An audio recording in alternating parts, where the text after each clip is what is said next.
China and the Philippines has no right to enclose the Spratly Islands, whether to enclose the Yari kayo. May decision eh.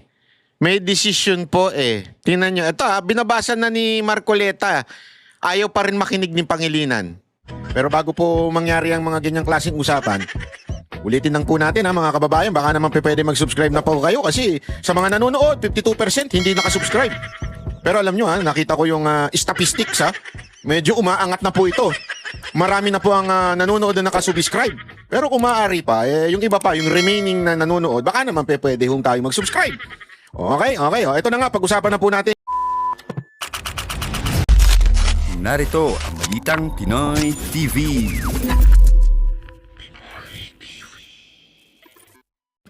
The advisors to the Philippine delegation to the Hague, the International Arbitral Tribunal, provided the amount of approximately about 500,000 square kilometers. So, dito, kitang-kita nyo naman. Provided lang daw. Ito lang ang parang binigay lang sa amin ito nung yung korte na yon. Ano ba yung tawag doon sa korte na yon? Linawin naman natin yan. Para mas maintindihan po natin yung arbitral tribunal o yung arbitration. Ito yung pandaigdigang hukuman para sa alitan. Pag may nag-aaway, merong isang neutral na korte na nagdidesisyon kung paano magkakasundo ang dalawang bansa. Yan yung tinatawag na Permanent Court of Arbitration. Halimbawa, yung sa inyo, yung sa mga barangay ninyo. Di ba? Kapag walang kasundo, korte ang punta. So dahil nga sa nagtatalo tayo, nagpunta din tayo doon. At sabi nito, ang nag-provide daw nung 500,000 ay yung Permanent Court of Arbitration o yung Arbitral Tribunal. So we will have to clarify that. We would like to be clarified, Mr. President, as to the data. But having said that, assuming it... So ito, sabi niya, hindi ako sure Basta yun ang pero ika-clarify muna natin kasi hindi ako sure kung basta ika-clarify natin. So, dito pala makikita mo salita ka ng salita, hindi ka pa pala sigurado na tama yung data mo. Kasi remember, ang malinaw na pinupunto ni Marcoleta dito ay yung data. Tama ba yung hawak nating data? Meron ba tayong data? Para pag nakipaglaban tayo, tama yung data natin. Dito, hindi makasagot ng diretso si Pangilinan. Kaya nga sabi niya, hindi, ang importante ito. 345,000 square kilometers. That is still double, pretty much, or almost more than, or close to double, our land mass. In other words, it is a huge amount of exclusive economic zone being claimed by China. That we have sovereign rights over our territorial sea, as well as we have exclusive rights over our exclusive economic zone, which includes, as the gentleman has mentioned, at least from his data, 360,000 plus square kilometers. So dito, mukhang makukuha mo na yung pinupunto ni Marcoleta dito. Hindi niya kini-question yung ruling. Naniniwala siya, tama yung ruling. Walang problema, okay yan. Panalo tayo dyan, atin yan. Ang tanong, dun ba sa ruling, nakasulat ba dun, alin yung simula noong tinatawag nating EEZ? Saan ba ito? Paano? Anong linya ito? Kasi napaka-importante, di ba, na sinasabi ng mga ruling na yan. Tandaan natin yung ruling po, ang sinasabi po dyan, mali yung 9-dash line. At ito ay tinatamaan yung EEZ natin. Okay? Yan po yung ruling. Ang tanong, asan doon yun? Yun yung pinupunto ni Marcoleta. Asaan ho? Hindi lang basta pwedeng, hindi, panalo tayo dyan. Basta panalo tayo. Asan yung kiklaim natin? Panalo tayo dyan. Yun na importante dyan, panalo tayo. Diba? Ang desisyon nito, final to at binding. Ayon yan sa international law, yung UNCLOS. Okay? Ang paliwanag dyan, sinasabi, walang legal na basihan ang sinasabi ng China na historical rights. Kasi ang yun ang dahilan ng China Historical rights daw nila ang halos buong West Philippine Sea. Okay? So, sabi naman natin, hindi. Tinatamaan na kami dyan. Diba? Para bagang ganito, sa halimbawa, may bakanting lupa sa barangay. Ginamit mo dating pangtambakan. Pero hindi ibig sabihin sa'yo na yung lupa. So, ganun din yung 9-dash line. Yes, maybe you are passing through that line before, nung sa history, pero hindi ibig sabihin sa'yo yan. Wala kang titulo, wala kang dyan, wala kang rights. Okay? Yun ang ruling. So, importanteng maunawaan natin yan. Tuloy. Mas malaki pa sa ating lupain. Kaya hindi maaari nating hayaan na lamang na aangkin. Kasama dyan yung mga mischief reef at saka yung shoal, Ayungin Shoal. Bahagi yan ng EEZ natin, yung Exclusive Economic Zone.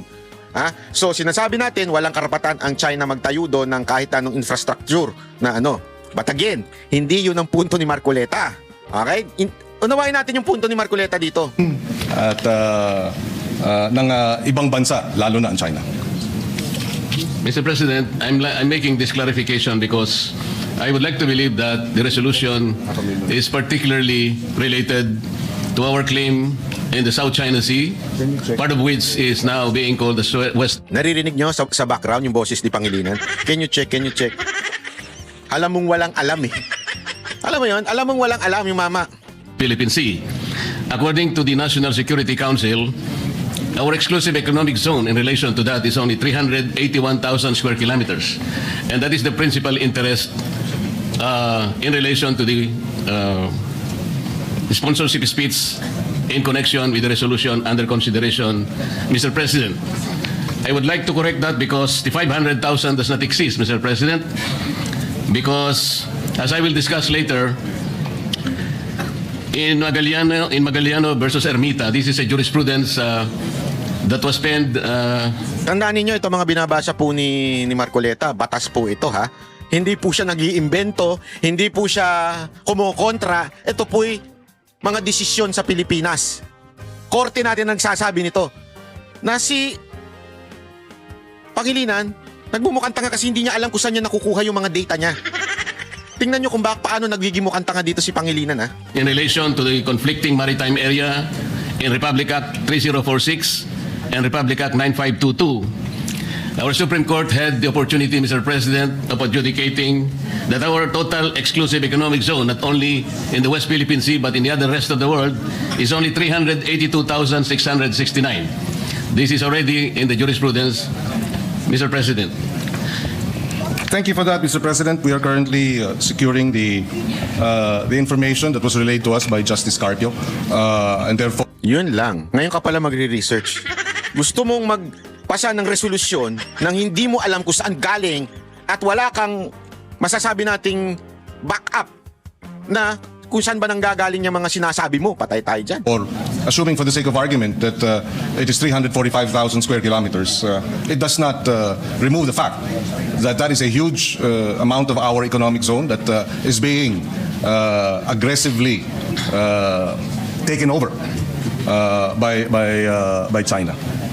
The only reason, Mr. President, that I'm trying to specify the exact area of our exclusive economic zone, because the next question is, would the Honorable Senator agree that in law, a claim to land or waters must be defined by metes and bounds? Mr. President, Naintindihan niyo yun? Yung claim daw ay dapat naka-define. Ano yung kiklaim natin? Kailangan meron tayong data. Hindi basta-basta we can claim, panalo na tayo. Okay na yun. Ano ba dun? Kasi wala nga po doon sa desisyon. with the indulgence of the good senator, we already have an arbitrary ruling in our favor. So the metes and bounds is no longer debatable. The arbitral ruling has awarded the Philippines and recognized our claim vis-a-vis China. It has rejected China's 9-line, 10-line, 9-line claim and has upheld the Philippines' position that what China is doing within the exclusive economic zone of the Philippines is illegal.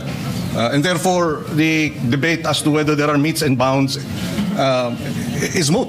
We can debate until kingdom come, but that...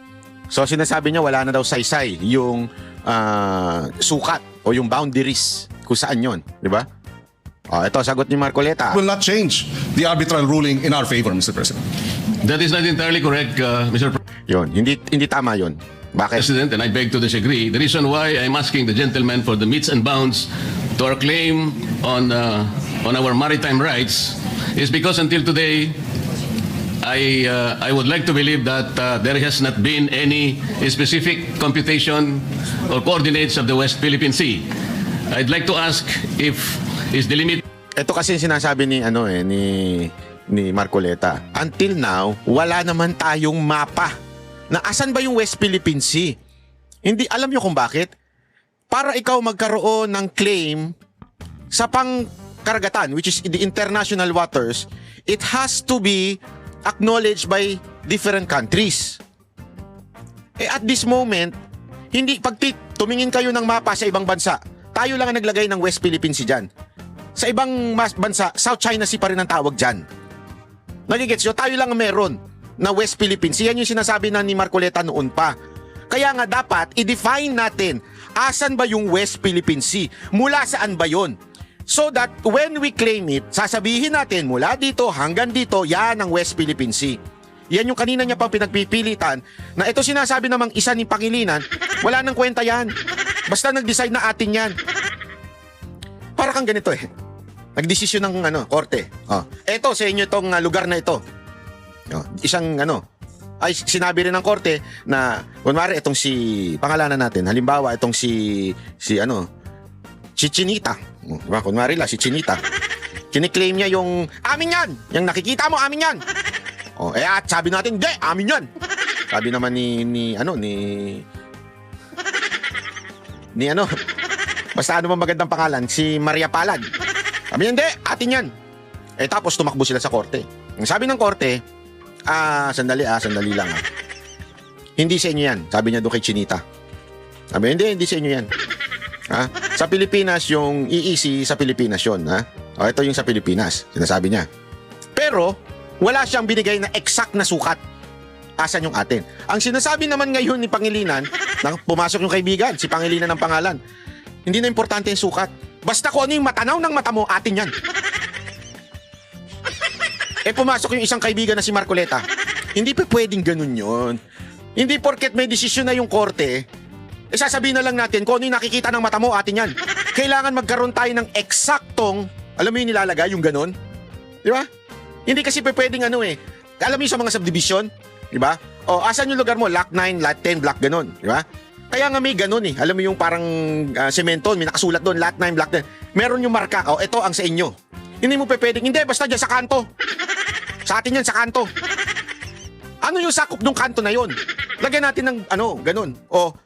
Yung iba, ginagawa, pag meron ng ganun, nilalagyan na nila ng gate. Para alam mo na kung asan yung sayo. Yan yung sinasabi ni Marcoleta. Oo, nagdesisyon yung korte na atin yung part na yan. Pero asan dyan? Gawa natin lagyan natin ng ito, mula dito hanggang dito. Yun ang sinasabi ngayon ni Marcoleta. Of our exclusive economic zone is specifically the 200 nautical miles from our archipelagic baseline? Or is it provided under Administrative Order number 29, the westernmost boundary of the Calayan Island Group? Ang tanong niya dito ang basis ba natin ng WPS, yung West Philippine Sea, ay 200 nautical miles? Yan ba ang basis natin? O yung Administrative Order number 29? O yung Presidential Decree 1596? O yung Republic Act 9522? O yung Republic Act 12064? Alam mo? Dito? Nga na si Pangilinan dito. Parang walang alam. Tingnan ninyo As defined under Presidential Decree 1596? Or is it defined under Republic Act 9522 of 2009 or Republic Act number 12064 of 2024? The question, Mr. President, is very significant because we would like to specifically determine the extent of our West Philippine Sea. Because if we are unable to do that, baka mahirapan po tayong ipagtanggol hanggang saan ang sa atin. So can we at least have an answer? Mr. President, hindi na natin kailangang ipagtanggol ang nasa atin. Napagpasahan na ng international... Tangina talaga Alam mo, yung mga ganitong politiko, itong si Pangilinan, for optics lang yung gusto niya mangyari. Hindi na natin kailangan ipagtanggol dahil atin na yan. Oo nga, alam nga natin atin na yan. Hindi naman kumukontra si Marcoleta dyan. Ang tanong, asan yung sukat na yon? Ano ba susundin natin? Ito nga tinatanong niya Ano ba susundin natin? Yung sinasabi ninyo yung 200 nautical miles? Ano? Yung ba? O yung Administrative Order number 29? O yung PD 1596? O yung Republic Act 9522? O yung Republic Act 12064? Alin doon? Di ba? Ang sagot ito, hindi na importante yon. Ang importante atin yan. Ang importante meron ng desisyon dyan. Hindi pa pwedeng ganun. Arbitral tribunal. There is nothing to defend. It has been resolved in our favor. What we have to now defend and uphold is the ruling. Mr. President, I think the gentleman from Pampanga and Quezon City is looking at the arbitral award as it is. I'm not saying that, of course, we won the EEZ, but it is still incumbent for our country, Mr. President, to define our West Philippine Sea. Because until now, as we will discuss later with the indulgence of the gentleman, we need to look at the coordinates, Mr. President. Naririnig niyo, bumubulong-bulong na si Pangilinan doon sa likod. Natataranta na siya. Hindi naman problema sa'yo, you're not prepared. Wag, alam mo, warning ko na ito sa inyo mga senador. Wag si Marcoleta. Pag si Marcoleta nagtanong, alam niya sagot. Tinanong lang niya para malaman niya kung ikaw ba alam mo. Ganon si Marcoleta eh. Ang problema dito kay Pangilinan, walang alam. Basta ang alam niya, atin yan eh. Yan ang desisyon ng korte. Ang tinatanong ngayon ni Marcoleta dito, asan dyan? Sang eksakto? Kasi according to our laws, inisa-isa niya yan, magkakaiba yan. Alin dyan? Ang tama. Ano dyan? Diba? Yan yung sinasabi niya eh. I'm only asking whether the basis of the West Philippine Sea is the 200 nautical miles from the archipelagic baselines. Because as the defense establishment say it, Mr. President, it is the approximation of our exclusive economic zone.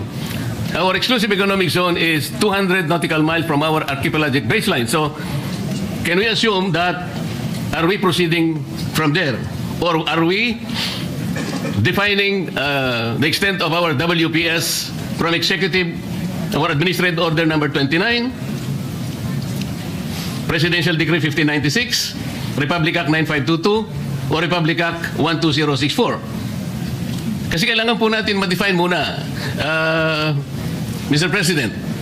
Totoo po na ang arbitral award, in-invalidate po yung 9-dash line. Tama po yun. Pero ang ganito... Ito na nga mga kabalita.